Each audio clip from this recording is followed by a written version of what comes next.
अस्सलाम वालेकुम। हम आपको अपने यूट्यूब चैनल लिटरेरी सर्कल में खुशामदीद कहते हैं। अच्छा, आज हम the novel the great Gatsby की जो चैप्टर नंबर फर्स्ट है उसकी क्रिटिकल एनालिसिस और समरी बयान करेंगे। इस होल नावल की ग्रेट गेट्सबी की हमने समरी एंड एनालिसिस बयान की है, जिस वीडियो में उसकी डिस्क्रिप्शन में लिंक मौजूद है, आप उसको देख सकते हैं।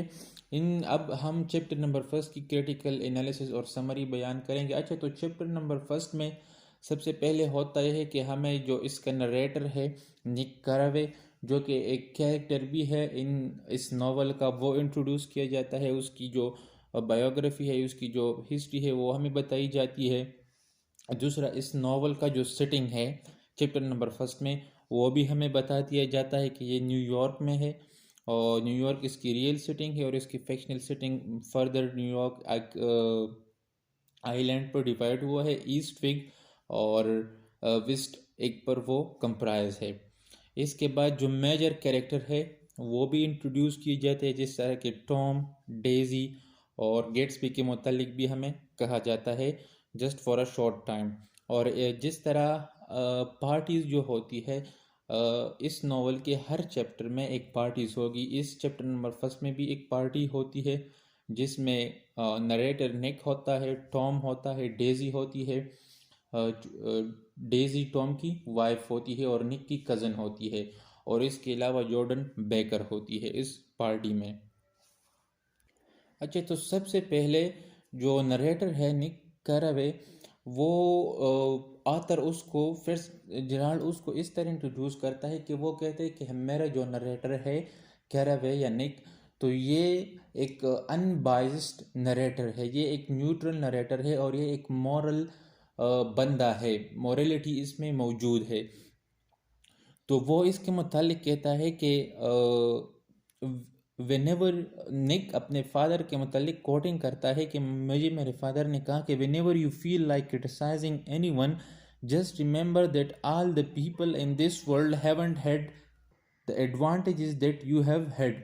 तो वो कहता है कि मुझे मेरे फादर ने कहा था कि अगर तुम किसी पर तंज करते हो या किसी पर क्रिटिसाइजिंग करते हो, तो पहले तुम ये देखो कि वो तुम्हारे तरह नहीं है।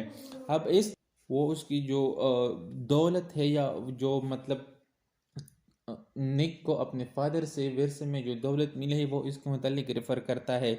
और इससे हमें ये ज़ाहिर होता है कि नरेटर या जो आतर है वो अपने नरेटर में फेथ एंड ट्रस्ट बढ़ाता है अपनी रीडर के लिए, कि आप इस नरेटर पर ट्रस्ट करो, ये जो ओपिनियन देगा, ये जिस तरह पॉइंट ऑफ व्यू देगा, तो ये एक अनबाइस्ड और सुटेबल होगा। इसके बाद जो नरेटर है हमें वो बताया जाता है कि ये ग्रेजुएटेड फ्रॉम ये यूनिवर्सिटी से ग्रेजुएटेड है। तो हमें और भी बताया जाता है कि वो चूंकि अब मिनीसोटा से न्यूयॉर्क मूव हुआ है जस्ट फॉर द सेक कि वहाँ पर वो अपने बॉन्ड का बिजनेस इस्टेब्लिश कर सके। अब जब वो न्यूयॉर्क मूव हुआ, तो न्यूयॉर्क में जो आइलैंड है वो दो जगहों पर मुश्तमिल है, या दो लोकेशन पर मुश्तमिल है। एक वेस्ट एग है और एक ईस्ट एग है। अब ये बहुत इम्पोर्टेंट है, अगर आप इसको क्रिटिकली एनालाइज करेंगे तो ये हमें दिखाता है कि ईस्ट एग में जो लोग रहते हैं, तो वो एरिस्टोक्रेटिक होते हैं, वो वेल्थी लोग होते हैं, और उनको अपनी दौलत जो होती है वो उनके पेरेंट्स से या उसकी जो पुश्ते हैं उनसे वो दौलत मिली होती है। On the other hand, West Egg में जो लोग रहते हैं, तो वो इस तरह के लोग हैं कि या तो वो मिडिल क्लास से है, या तो वो वर्किंग क्लास से है, और या यहाँ पर वो रिच लोग रहते हैं जो कि न्यूली रिच है, जिन्होंने अपनी दौलत अभी अभी कमाई है, जो इनको अपने विरसे में या एरिस्टोक्रेटिक तौर पर वो दौलत नहीं मिली है। जिस तरह के गेट्सबी भी वेस्ट एग में रहता है, उसकी जो दौलत है वो नई नई है, वो न्यूली रिच मैन है।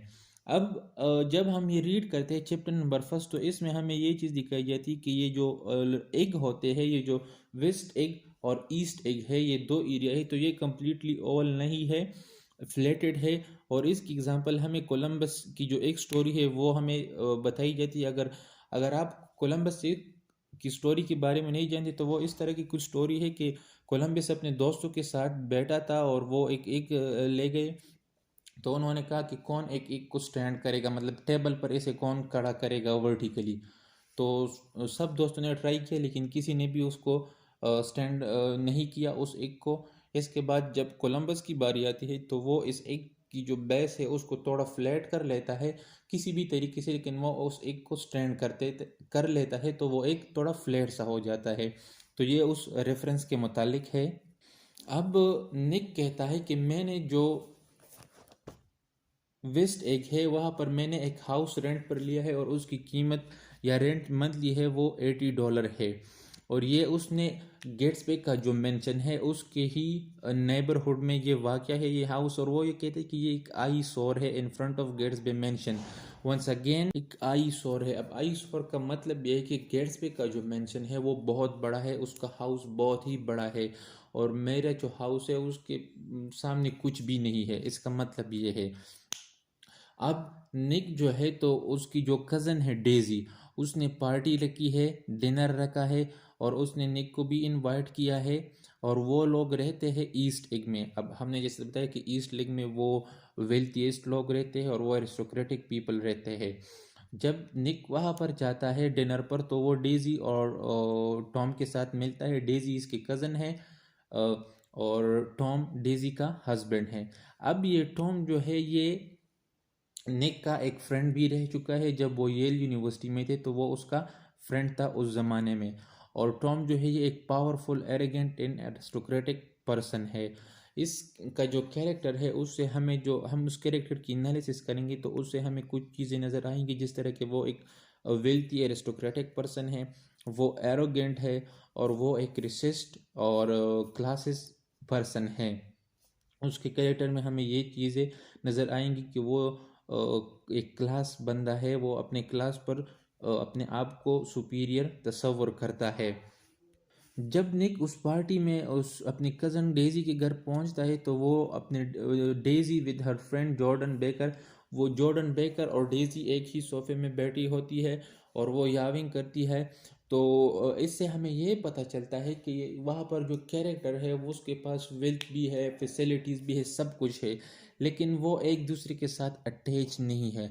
फिजिकली तो वो मौजूद है डेजी उसकी फ्रेंड जॉर्डन बेकर, लेकिन वो एक बोर्ड काइंड ऑफ फीलिंग दे रही है, जिससे हमें ये पता चलता है कि यहाँ पर जो कैरेक्टर है इस नावल में वो सिनिकल है, वो कोई इंटरेस्टिंग नहीं है, वो एक दूसरे में इंटरेस्ट नहीं लेते। अब जब ये लोग बैठ जाते हैं Nick, Tom, Daisy and Jordan Baker और डिस्कशन होती है तो टॉम उनको एक बुक के बारे में बताता है, the rise of the coloured empires. अब ये बुक जो होता है ये रेसिस्ट एंड वाइट सुपरमिस्ट की थीम हमें प्रोवाइड करता है और इसमें टॉम इंटरेस्ट लेता है और उनको बताता है कि ये पढ़नी चाहिए। और इसका मतलब ये है कि हमें ये फील होता है कि जो टॉम है ना वो एक रेसिस्ट एंड वाइट सुपरमिस्ट पर्सन है, वो एरोगेंट भी है और एरिस्टोक्रेटिक पर्सन भी है। अब इसी दौरान जब ये लोग बैठते हैं तो टॉम को कॉल आती है, डेजी कॉल आती है और डेजी उसको फॉलो करती है। एंड जॉर्डन निक को बताती है कि ये कॉल टॉम को उसकी लवर जो मर्टल है उसकी तरफ से आया है।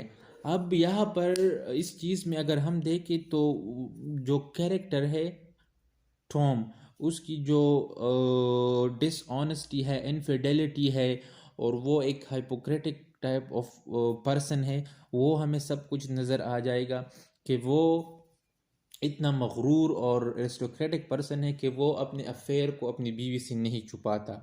लाइक दूसरे लोगों से बाद में हम देखेंगे इस नॉवल में कि वो ईस्ट एक के जो लोग हैं, दूसरे लोग एरिस्टोक्रेटिक, उससे तो अपने अफेयर को छुपाता है लेकिन इवन अपनी बीवी से वो अपने अफेयर को, अपनी गर्लफ्रेंड को वो नहीं छुपाता। And it shows how much he infidel and arrogant he is. अब इसके बाद जो डिनर होती है वो ख़त्म होता है एंड निक वापस अपने घर जब आ जाता है वेस्टविक में तो वो देखते हैं, जब वो अपने घर दाखिल होता है तो वो गेट्सबे को देखते हैं और जब वो गेट्सबे को देखता है तो उसे वो एक हैंडसम यंग मैन नज़र आता है।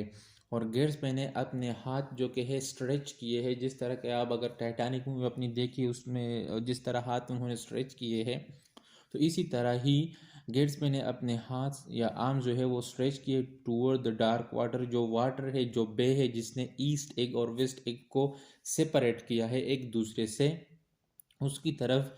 जब निक उसे ऑब्जर्व करता है तो उसे जो डार्क वाटर है उसमें कुछ भी नज़र नहीं आता सिवाय एक ग्रीन लाइट के।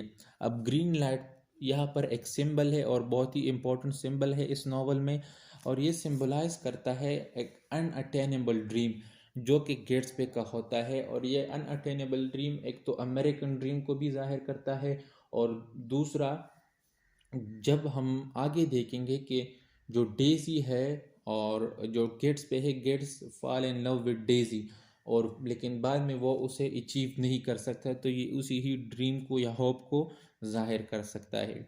अब अगर हम इस चैप्टर को देखें तो इस चैप्टर में हमें जो क्रिटिकल एनालिसिस के से जो चीज़ें जाहिर हुई है वो एक वेल्थ है, सेटिंग इसकी जो है वो बहुत इम्पोर्टेंट है, सैनिकल करेक्टर है, रेसिज्म है, सोसाइटी एंड क्लास है, एंड लाइज इन डिसीट है। अब वेल्थ अगर आप देखें तो सबसे पहले उसने मेंशन किया है कि मेरा घर छोटा है निक ने, और जो कि गेट्सबे का है उसका एक बड़ा घर है, और wealth in one of the major themes of this novel है। अब सिटिंग इस की देखें तो यहाँ पे ये दो चीज़ों पर, एक रियल सिटिंग है और एक फिक्शनल है। रियल सिटिंग इसकी न्यूयॉर्क है, और फिक्शनल सिटिंग इसकी जो टू एग्स है, East Egg and West Egg, वो है। सिनिकल कैरेक्टर वो कैरेक्टर जिस तरह के निक आ गया लेकिन उसने कोई इंटरेक्शन ख़ास नहीं की, या डेजी या जॉर्डन जिस तरह उधर थी तो वो एक दूसरे में इंटरेस्ट उनका नहीं था, वो बातें तो कर रही थी लेकिन बोर थी। तो ये है racism and society in class, ये सब चीज़ें टॉम के कैरेक्टर में हमें विजिबल है कि वो एक वाइट सुप्रीमिस्ट बंदा है, रेसिज्म उसमें भी है, और वो सोसाइटी और क्लास का भी लिहाज करता है। एंड दूसरा जो ईस्ट एक पर लोग रहते हैं वो एरिस्टोक्रेटिक है, हायर क्लास से है, और वेस्ट एक पर जो लोग रहते हैं वो या तो न्यूली रिच लोग है या सिंपली लोअर क्लास या वर्किंग क्लास से है। एंड लाइज इन डिसीट भी आप टॉम के कैरेक्टर में देख सकते हैं। एंड देन जब टॉम कॉल पर बातें करता है अपनी गर्लफ्रेंड से और डेजी उसको जान लेती है, लेकिन डेजी फिर भी ये जाहिर नहीं करती निक और जॉर्डन से कि वो किसी लड़की से बात करता है, लेकिन वो उससे कहती है, डेजी उनसे कहती है कि वो हम बाहर ही चले गए थे और बाहर मौसम बहुत रोमांटिक था। तो ये लाइज एंड डिसीट हो गई। आई होप आप लोगों को वीडियो पसंद आई होगी। इंशाल्लाह हम नेक्स्ट वीडियो में चैप्टर नंबर 2 की इसी तरह क्रिटिकल एनालिसिस करेंगे। Thank you so much. Allah हाफिज़।